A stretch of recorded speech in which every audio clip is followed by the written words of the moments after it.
شروع کرتے ہیں اللہ کے بابرکت نام سے جو انتہائی عالی رتبہ اور بہت جلیل القدر ہے۔ سب تعریفیں میرے رب العزت کے لیے ہیں۔ الصلاۃ والسلام علیکہ یا سیدی یا رسول اللہ صلی اللہ علیہ وآلہ وسلم۔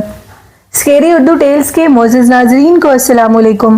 میرے سبھی لسنرز بالکل ٹھیک ہوں گے اور ہمیشہ کی طرح نبی کریم صلی اللہ علیہ وآلہ وسلم ان کی آل اور ان کے اصحاب سے بہت زیادہ محبت کریں، درود و سلام کو اپنی زندگی کا ایک خاص حصہ بنا لیں، تو آپ پر اللہ کی اتنی رحمتیں نازل ہوں گی کہ آپ حیران ہو جائیں گے۔ اللہ پاک آپ کو تمام مشکلوں سے نکال لے گا، کیونکہ جو شخص اللہ کے محبوب کو اپنا محبوب سمجھتا ہے، اللہ اس کو بھی اپنا محبوب سمجھنے لگتا ہے۔ قرآن پاک بما ترجمہ اور 5 ٹائم کی نماز ضرور پڑھیں، اپنے بچوں کو نیکی کی ہدایت دیا کریں، یہی دنیا اور آخرت کی کامیابی ہیں، اور اللہ پاک ہم سب کو کامیابیوں سے نوازے۔ یہ میرا اچھا میسج اپنے تمام مسلمان بہن بھائیوں کے لیے۔ بڑھتے ہیں آج کی خوفناک کہانیوں کی طرف۔ یہ خوفناک کہانی گلشن راوی سے میرے ساتھ شانزہ نے شیئر کی، اور شانزہ کہتی ہیں کہ میں آپ کے ساتھ خوفناک واقعات شیئر کرنا چاہتی ہوں۔ ہم لوگوں کا ایک گھر تھا جو کہ ہم لوگوں نے خرید لیا تھا۔ میرے بابا جو کہ اپنی جاب سے، جب ان کی جاب ختم ہوئی اور اس کے بعد انہوں نے اپنے ان پیسوں کے، جو ان کے پینشن کے پیسے ان کو ملے تھے، ان میں سے انہوں نے ایک گھر خریدا، گھر جو کہ گلشن راوی میں تھا، اور مجھے اور میری بڑی بہن تھیں تب۔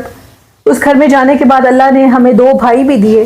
ہمارا وہ گھر انتہا سے زیادہ پرسرار تھا، گھر جو کہ کافی پرانے زمانے کا بنا تھا، 2 منزلہ وہ گھر جو کہ جس کے صحن کے اندر سے اوپر کی طرف سیڑھیاں جاتی تھیں، لکڑی کی وہ بڑی اور کھلی چوڑی سیڑھیاں جو کہ اوپر کے صحن کو لگتی تھیں، اور آگے برآمدے میں 3 کمرے تھے اور ایک سٹور تھا کمروں کے بالکل سامنے۔ میرے جب بھائی پیدا ہو گئے تو ان کے ساتھ بڑے عجیب و غریب واقعات پیش آنے لگے تھے۔ جو میرا بھائی تھا وہ اپنے کمرے میں سو رہا تھا ایک دن، اور اس کے کمرے کے بالکل سامنے سٹور تھا۔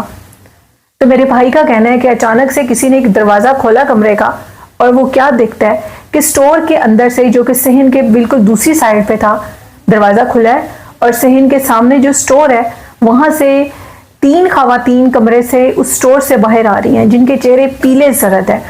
وہ جو خواتین ہیں وہ اس طرح آ رہی ہیں جیسے ان کے قدم زمین پر نہیں ہیں بلکہ ہوا میں ہیں، اور وہ آ کر میرے بھائی کے سامنے کھڑی ہو گئی، اور میرے بھائی کو اپنے نوکیلے ناخنوں سے اس کے جسم کے اندر وہ ناخن ایسے وہ اندر کی طرف چبھونے لگی، اور کہنے لگی کہ دیکھو یہ انسانی بچہ ہمارے گھر میں آ گیا، آؤ اس سے کھیلتے ہیں۔ ان کے چہرے اتنے خوفناک تھے جس کو دیکھ کر میرے بھائی نے چیخنا اور چلانا شروع کر دیا، اور نیچے سے ہم لوگ اوپر آئے۔ ہم نے جب بھائی کی حالت دیکھی تو وہ کہتا کہ ادھر سامنے سے 3 عورتیں اندر آئی ہیں، اور وہ تینوں عورتیں مجھے ناخن ماری تھیں۔ میری امی نے اس کا وہم قرار دیا اور کہا کہ بیٹا ایسا کچھ نہیں ہے، یقیناً تم نیند میں تھے، ایسا نہیں ہو سکتا۔ خیر وہ شانزے کہتی ہیں کہ ہم لوگ پھر نیچے چلے گئے۔ تھوڑی دیر کے بعد بھائی کے چیخنے کی آوازیں دوبارہ شروع ہو گئیں، اور بھائی کہتے ہیں کہ جب آپ لوگ دوبارہ نیچے گئے ہیں اور میں سویا ہوں تو وہ خواتین تینوں پھر میرے کمرے میں آئی ہیں، اور وہ مجھے ناخن چبھونے لگی ہیں اور میرے ساتھ ایسے جیسے کھیلنے کی کوشش کر رہی ہیں، اور یہ کہتی ہیں کہ ہمارے گھر میں انسانی بچہ رہتا ہے، آؤ اس سے کھیلتے ہیں۔ کچھ عرصے سے ہی ہم نے بھائی کا جو روم تھا وہ اوپر کی طرف سیٹ کر دیا تھا، دونوں بھائیوں کا، بڑے بھائی کا اور چھوٹے بھائی کا، اور اس لیے کہ وہ سٹڈی بھی کرتے تھے، کچھ کمپیوٹر پہ بھی ان کا کام ہوتا ہے، تو ہم نے سوچا کہ ان کو اوپر والا پورشن دیتے ہیں، یہ اپنا تسلی سے پڑھ لیا کریں۔ میرے بھائی ماشاءاللہ بہت لائق ہیں۔ خیر امی نے ان کے اوپر حصار کیا اور کہا کہ اب میں تمہارے پاس ہوں، اب تمہیں کچھ نہیں ہوگا۔ کچھ دیر کے بعد امی بھی چلی گئی نیچے، اور بھائی کہتے ہیں کہ میں دوبارہ لیٹا تو میرے ساتھ پھر میں کیا دیکھتا ہوں کہ وہ تینوں خواتین سٹور کے اندر ہیں، اور وہ سٹور سے باہر نہیں نکل پا رہی، کیونکہ امی نے حصار کر دیا تھا، اور وہ یہ کہہ رہی تھی کہ اب اس حصار کے اندر ہم نہیں آ سکتی۔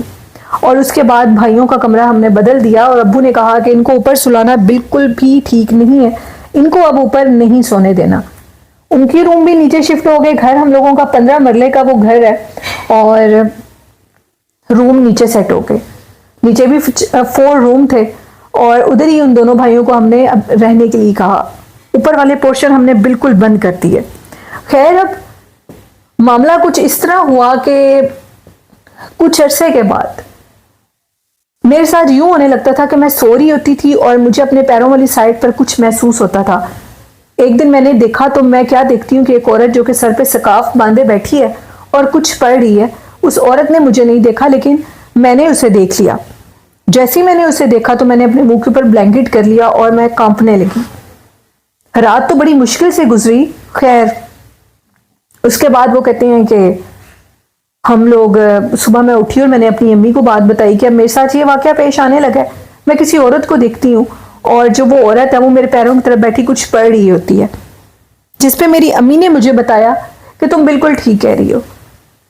آج سے 10-15 دن پہلے میں تہجد کی نماز کے لیے اٹھی تو مجھے تمہارے کمرے کے دروازے کے آگے ایک اندھیرے میں عورت دکھائی دی اور مجھے لگا کہ وہ تم ہو، کیونکہ وہ ایک عورت لڑکی تھی، اور اسے دیکھنے کے بعد میں بالکل تمہارے قریب آ گئی اور تم سے پوچھنا چاہ رہی تھی کہ تم اتنی رات کو اندھیرے میں کھڑی کیا کر رہی ہو۔ جیسی میں تمہارے قریب آئی تو وہ تم نہیں تھی، وہ کوئی اور چیز تھی، اور اس نے بڑے زور سے میرے بازوؤں کے اوپر پنجہ مارا اور مجھے زخمی کر کے وہ غائب ہو گئی۔ میری امی کے ہاتھ پہ آج تک بازو پہ وہ نشان ہے جو کہ اس عورت نے، اس چڑیل نے امی کو دیا۔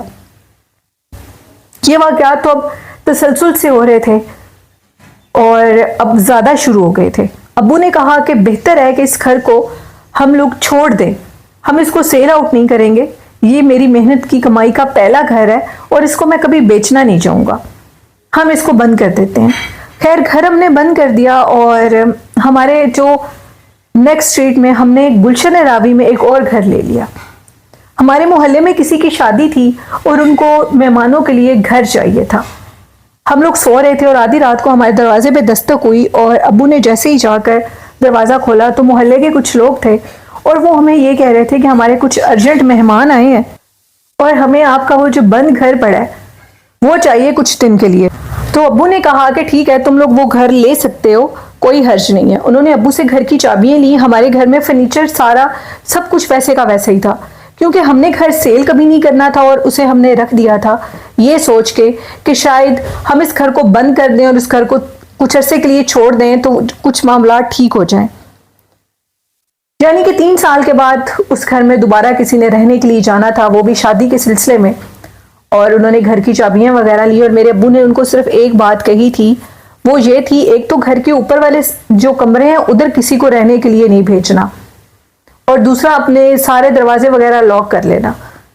سب سے بڑی ابو نے تاکید یہی کی تھی کہ اوپر والے کمروں میں کسی کو رہنے کے لیے نہیں جانے دینا۔ بائی چانس ان کے جو مہمان تھے وہ کراچی سے آئے ہوئے تھے اور انہوں نے کہا کہ ہم نے اوپر والے کمروں میں ہی رات رہنا ہے۔ 1 ہفتے کے لیے انہوں نے گھر رینٹ پہ لیا تھا، رہنے کے لیے لیا تھا، اور وہ چلے گئے۔ انہوں نے ابو نے حالانکہ ان کو منع بھی کیا تھا، لیکن اب اگلے کی مرضی، ہم نے تو سمجھانا تھا، سمجھا دیا، کیونکہ اوپر والے جو پورشن ہے اس میں وہ مخلوقات بہت زیادہ ہیں اور وہ نظر بھی آتی ہیں اور وہ سٹور سے باہر نکل آتی ہیں۔ وہ اوپر والے روم میں چلے گئے اور ہمارے گھر میں ماشاءاللہ سارا نظام ہے UPS کا، جیسے سب کچھ تھا ویسے کا ویسے ہی تھا۔ بائی چانس رات کے ٹائم UPS کی چارجنگ بھی شاید ہم نے اتنے زمانوں سے بند کیا ہوا تھا اور UPS چارج بھی نہیں تھا۔ لائٹس ان دنوں میں بہت بند ہوتی تھی اور مہمانوں نے، سردیوں کے موسم تھے اور انہوں نے کہا کہ کوئی نہیں ہم ویسے بھی رہ لیں گے، تم لوگ اب جاؤ۔ جنہوں نے وہ ہم سے گھر لیا تھا 1 ہفتے کے لیے، وہ لوگ اپنے مہمانوں کو ادھر چھوڑ کے خود چلے گئے، اور جیسے ہی وہ خود چلے گئے تو اب ان مہمانوں کے ساتھ عجیب و غریب واقعات پیش آئے۔ جنہوں نے گھر ہم سے لیا تھا انہوں نے ان کو کہا تھا کہ نیچے سے دروازے وغیرہ لاک کر لینا کیونکہ ان کا سامان پڑا ہوا ہے۔ اب کچھ دیر کے بعد وہ جو مہمان تھے وہ اپنا دروازہ نیچے سے بند کرنے کے لیے گئے، تقریباً رات 2 بجے کا ٹائم تھا، اور وہ کہتے ہیں کہ جیسے ہی ہم لوگ نیچے گئے اور ہم 2 لڑکے تھے، ہم لوگوں نے دروازہ بند کیا اور اب ہم لوگ ٹی وی لانچ کے اندر آئے اوپر آنے کے لیے، تو ایک عورت جو کہ سیڑھیوں کے ساتھ ایک ہم لوگوں کی وہ کہتے ہیں کہ دیوار بنی ہوئی تھی، اور ادھر ایک عورت کالے سیاہ لباس میں چل رہی ہے۔ اس عورت کو دیکھنے کے بعد وہ دونوں لڑکے جو کہ دروازہ تو پہلی بار سے بند کر رہے تھے، اب وہ دونوں لڑکے اس غیر مری مخلوق کو، ایک غیر انسانی چیز کو دیکھ کر وہ دونوں لڑکے چھت کی طرف اوپر بھاگے، اور اوپر جا کر انہوں نے سب کو بتایا کہ ہم نے تو اس طرح ادھر ایک عورت کو دیکھا ہے، اور عورت بھی کافی عجیب و غریب شکل کی تھی۔ اب وہ لوگ سارے آیت الکرسی پڑھنے لگے اور انہوں نے دروازے وغیرہ بند کیے ہوئے تھے۔ تھوڑی دیر کے بعد ان کے جو کندھے تھے وہ بھاری ہونے لگے اور ان کے جو سر کے بال تھے وہ کوئی بڑے برے طریقے سے کھینچنے لگا، یہاں تک کہ وہ تمام لڑکے 5-6 لڑکے تھے، انہوں نے دروازے کھولے گھر کے اور شور مچاتے آیت الکرسی پڑھتے وہاں سے وہ لوگ باہر کی طرف بھاگے۔ گھر کا سارا جو دروازے تھے انہوں نے وہ مین دروازہ کھول کر وہ باہر چلے گئے اور باہر جا کر وہ سڑک پہ کھڑے ہو گئے، اور جنہوں نے ان کو اس گھر میں رہنے کے لیے کہا تھا ان کو انہوں نے کال کی اور کہا کہ ہمارے ساتھ تو یہ ماجرا پیش آیا اور تم لوگ ہمیں کس گھر میں پھنسا گئے ہو۔ اس طرح پھر پورے محلے میں بات پتہ لگنے لگی کہ گلشن راوی کا وہ گھر انتہائی عصیب زدہ ہے، وہاں پر جنات اور عصیب کا بسیرا ہے جو کہ کسی کو رہنے نہیں دیتے۔ یہی وجہ تھی کہ ہم لوگ بھی ادھر نہیں رہ پا رہے تھے، اور پھر بالآخر آج تک 10 سال گزر گئے ہیں، وہ گھر ہمیشہ کے لیے بند ہے۔ ہم لوگ گھر کی صفائی کے لیے بھی نہیں جاتے، ہم نے آج تک اس گھر سے سامان بھی نہیں اٹھایا۔ بہت کم میرے ابو ادھر جاتے ہیں اور سال میں ایک دفعہ ہم ادھر قرآن خوانی کرواتے ہیں، اور جیسے قرآن خوانی کا کام شروع ہوتا ہے تو ہمارے گھر میں عجیب و غریب آوازیں آنے لگتی ہیں، لیکن اس کے باوجود سال میں ایک دفعہ 12 ربیع الاول کے دن ہم لوگ قرآن خوانی بھی کراتے ہیں اور ادھر نعتیں وغیرہ بھی پڑھی جاتی ہیں۔ تو تب تک تو معاملات ٹھیک رہتے ہیں، لیکن پھر اس کے بعد کیا ہوتا ہے یہ ہم نہیں جانتے۔ تو یہ کہانی تھی شانزے کی جو کہ گلشن راوی کی انہوں نے میرے ساتھ لاہور سے شیئر کی۔ بہت شکریہ شانزے۔ بڑھتے ہیں آج کی لاسٹ خوفناک کہانی کی طرف جو کہ پاک پتن سے میرے ساتھ اسامہ نے شیئر کی۔ اسامہ کہتے ہیں کہ ہم لوگوں کی زمینوں کے اوپر ایک ڈائن کا بسیرا ہے، اور وہ ڈائن وہاں کے مزیروں کو بہت زیادہ تنگ کرتی ہے، یہاں تک کہ ان کو یہ کہتی ہے کہ ہر مزیرے کو یعنی نوکر کو وہ کہتے ہیں کہ مجھ سے شادی کر لو، اور جو اس کی بات نہیں مانتا اس کے اوپر وہ تشدد کرتی ہے اور اس کو زخمی کر دیتی ہے۔ اسی طرح ہم لوگوں کے ایک نوکر تھا جو کہ کافی ایجڈ تھے، اور انہوں نے کہا کہ میں ایسی چیزوں سے نہیں ڈرتا، میں تم لوگوں کی ساری جگہ کی دیکھ بھال کروں گا۔ انہوں نے اس دیکھ بھال کا ذمہ اپنے ذمہ لیا، اور ہمارے زمینوں کے اوپر کیمرے بھی لگے ہوئے ہیں۔ ہم لوگوں کی 4 دیواری ہے اور ادھر پیچھے ایک پرانا فارم ہاؤس ہے، اس فارم ہاؤس کی دیواروں پہ ہم نے زمینوں کی طرف کیمرے بھی لگائے ہوئے ہیں، کیونکہ بہت سے نوکروں کے ساتھ بہت سے واقعات پیش آتے ہیں۔ اب وہ جو ہمارے انکل تھے، بوڑھے بزرگ شخص تھا جو کہ ہمارا نوکر بن کر ہمارا کام کر رہا تھا، اس کے مطابق ایک گوری سی رنگت کی لمبے سے قد کی تقریباً 7 سے 8 فٹ اس کی ہائٹ ہوگی ایک عورت نظر آئی، اور عورت اب اس کو آوازیں دے رہی ہے اور اس کو کہہ رہی ہے کہ میری بات سنو۔ جب انہوں نے اس کی بات نہیں سنی اور اس کے قریب نہیں گئے تو وہ اس کو کہتی ہے کہ تم تو نہیں ہے، میں خود ہی تمہارے پاس آ جاتی ہوں۔ یہ بات سننے کے بعد وہ عورت ان کے پاس آتی ہے اور ان کو کہتی ہے کہ تم مجھ سے شادی کر لو، جس پہ انہوں نے کہا کہ میں ایک بزرگ شخص ہوں اور اب اس لائق نہیں ہوں کہ شادی کر سکوں، تم جاؤ کسی اور سے شادی کر لو۔ یہ بات سننے کی دیر تھی کہ اس عورت نے ان کے اوپر حملہ کیا اور ان کو خوب مارا پیٹا، اور جب وہ اس عورت کو مارنے لگتے تھے تو ایسے لگتا تھا کہ ان کے ہاتھ ہوا میں کبھی ادھر کبھی ادھر جا رہے ہیں۔ اس عورت کو چوٹ نہیں لگی، لیکن چوٹ صرف انہی کو لگ رہی تھی اور ان کی حالت غیر ہو رہی تھی۔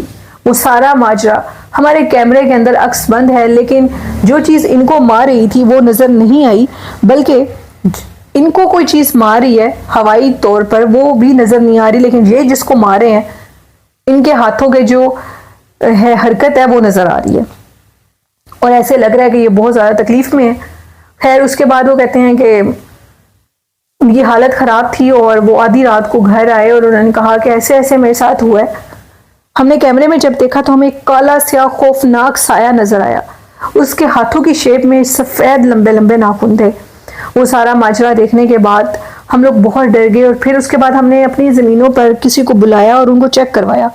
انہوں نے کہا آپ کی زمینوں کے اوپر ایک بڑا سا درخت ہے جو کہ عصیب زدہ ہے، وہاں پر چڑیل کا بسیرا ہے، اور وہ چڑیل ادھر کسی بھی مرد کو رہنے نہیں دے گی۔ ثابت ہوا اگر مرد کو نہیں رہنے دے گی تو کیا ہم خواتین تو رکھ نہیں سکتے ادھر؟ تو انہوں نے کہا وہ کسی کو بھی نہیں رہنے دے گی، اس کو آپ کو قید کروانا ہوگا۔ پھر ہم نے اس مخلوق کو قید کروایا اسی درخت کے اندر، ابھی بھی وہ اس درخت کے اندر قید ہے، لیکن اب وہ کیا کرتی ہے کہ ادھر آوازیں دیتی ہے اور نقصان نہیں دے سکتی۔